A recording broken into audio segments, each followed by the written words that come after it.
Acts chapter 22. Men, brethren, and fathers, ye hear my defense, which I make now unto you.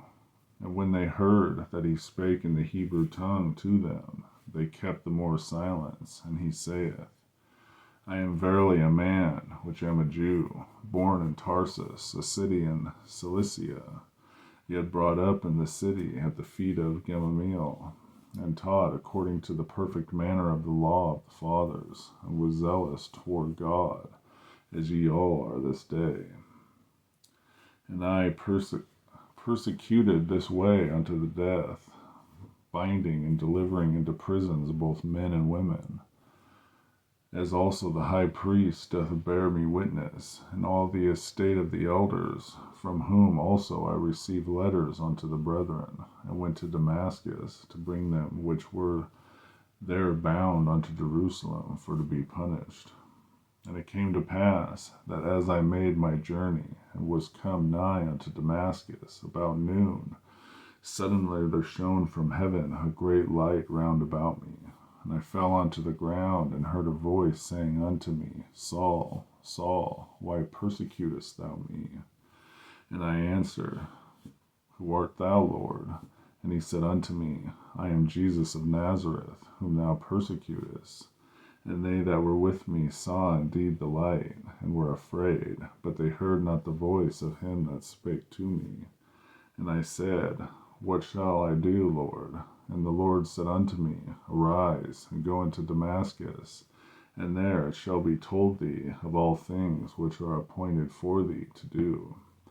And when I could not see for the glory of that light, being led by the hand of them that were with me, I came into Damascus.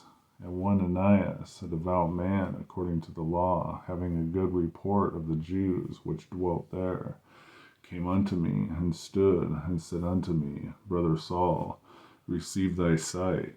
In the same hour I looked up upon him. And he said, The God of our fathers hath chosen thee, that thou shouldest know his will, and see that just one, and shouldest hear the voice of his mouth. For thou shalt be his witness unto all men of what thou hast seen and heard. And now why tarriest thou?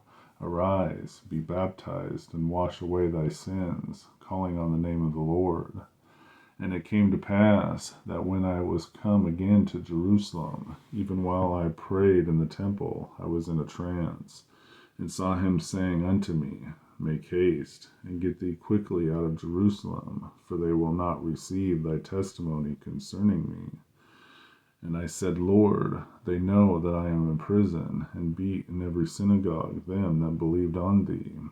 And when the blood of thy martyr Stephen was shed, I also was standing by, and consenting unto his death, and kept the raiment of them that slew him. And he said unto me, Depart, for I will send thee far hence unto the Gentiles. And they gave him audience unto his word, and then lifted up their voices and said, Away with such a fellow from the earth, for it is not fit that he should live. And as they cried out and cast off their clothes and threw dust into the air, the chief captain commanded him to be brought into the castle, and bade that he should be examined by scourging, that he might know wherefore they cried so against him. And as they bound him with thongs, Paul said unto the centurion that stood by, Is it lawful for you to scourge a man that is a Roman, and uncondemned? When the centurion heard that, he went and told the chief captain, saying, Take heed what thou doest, for this man is a Roman. Then the chief captain came and said unto him, Tell me, art thou a Roman? He said, Yea.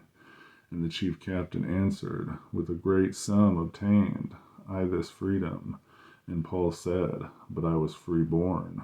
Then straightway they departed from him, which should have examined him. And the chief captain also was afraid, after he knew that he was a Roman, and because he had bound him.